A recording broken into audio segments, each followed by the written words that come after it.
Let's learn how to tuck planche. The tuck planche is a deceptively hard skill. It may look easy, but It's pretty damn hard.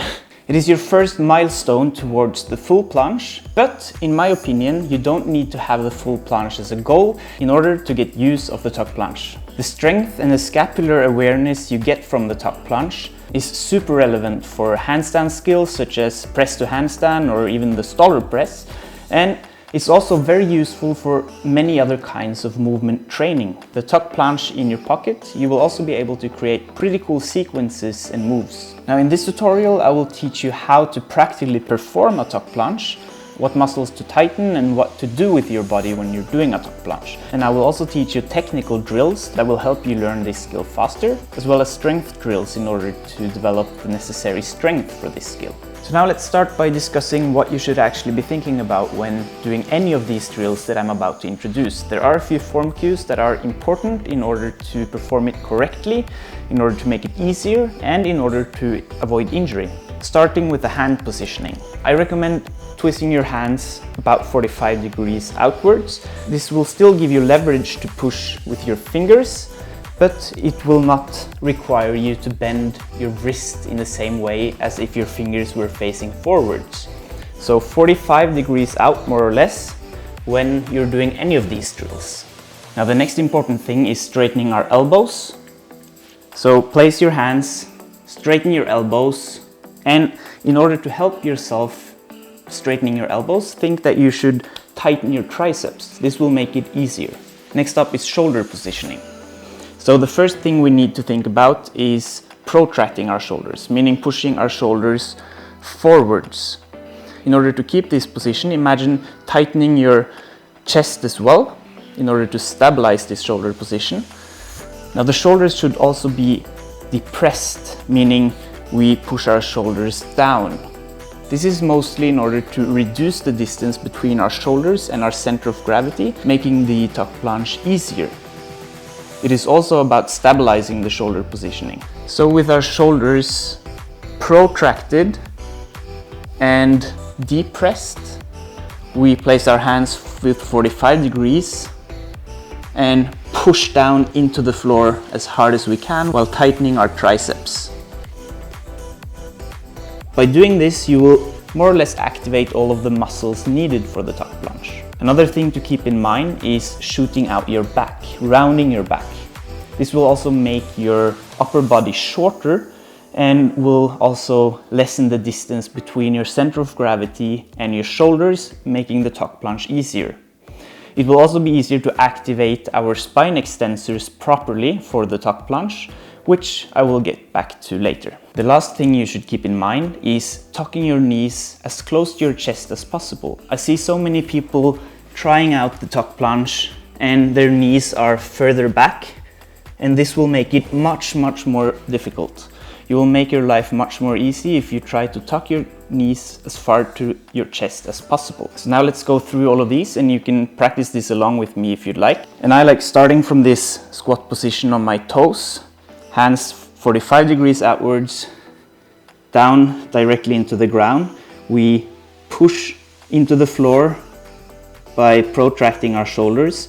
We depress, we tighten our triceps, we push out our back, and then we start leaning forward while pushing our knees close to our chest. And when you get strong enough, you will be able to lean enough so that your feet lift off the ground. But this may take a while.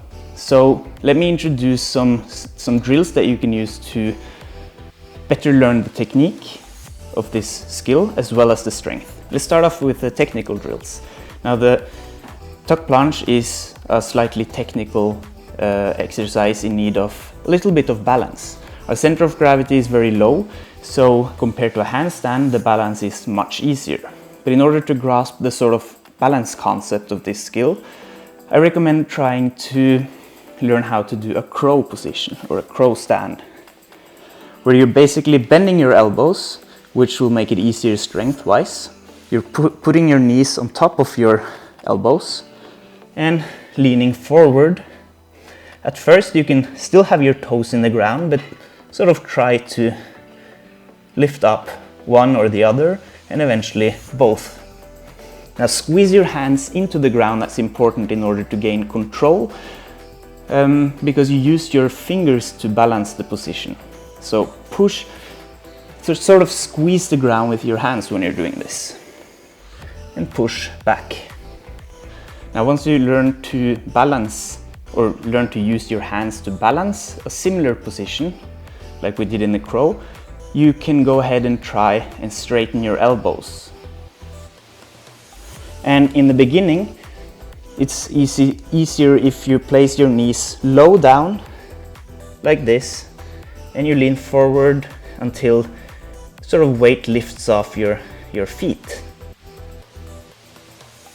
And here you can also lift one leg at a time, dab a little bit, and eventually get used to putting your whole weight on top of this. Now you will deload quite a lot of your weight by putting your knees on your arms, and eventually you try to get your knees further up your arms, eventually ending up with your knees above your elbows.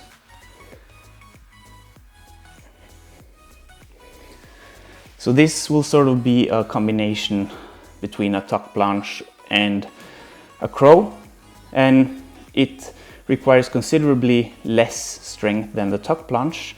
It's a very good position to learn the technique of the tuck planche. Once you more or less mastered the straight arm crow variation, it's time to start practicing the tuck planche for real.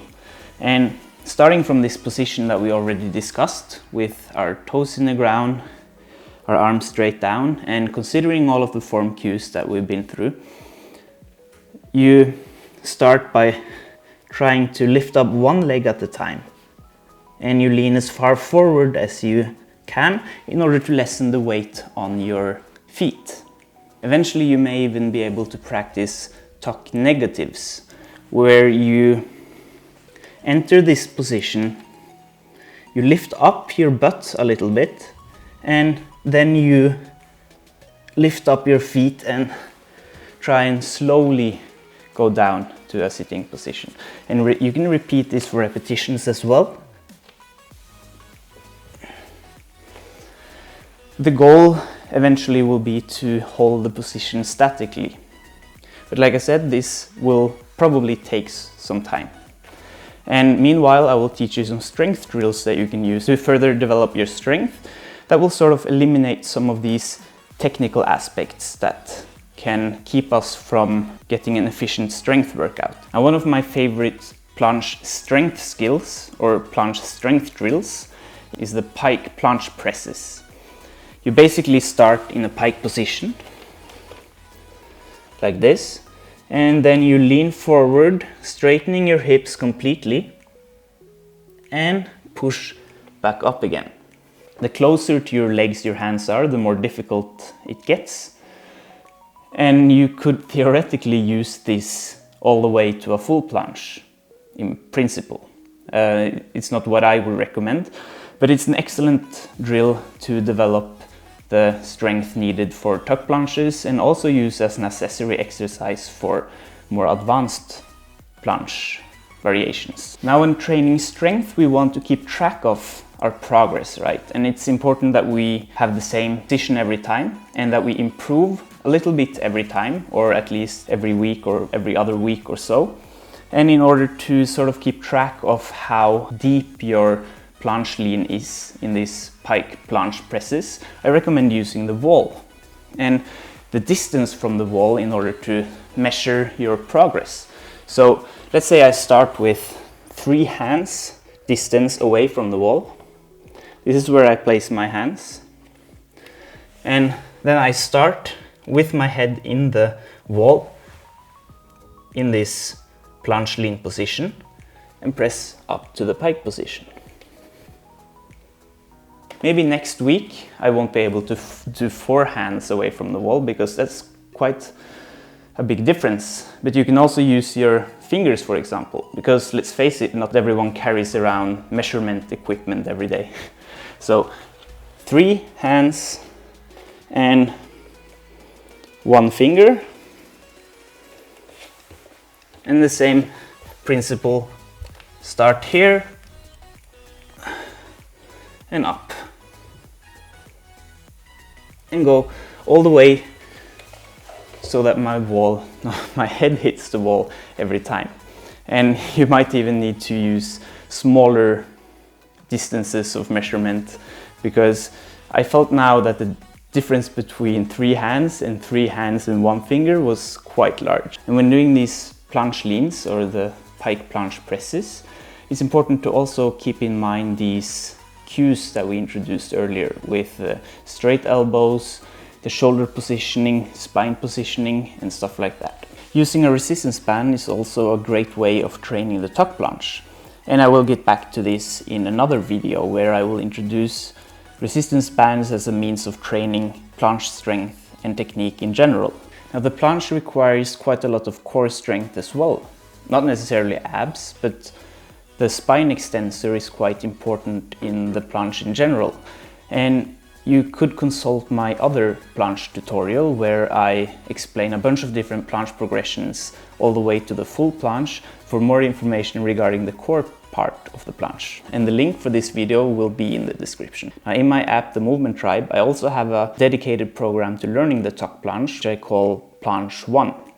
So if you're interested in a structured way of approaching the tuck planche, be sure to check that out. So that was more or less it for today. Thank you guys for watching. Be sure to check out my more advanced planche tutorial here, or you could check out any of my other tutorials from the playlist right here. See you guys next time.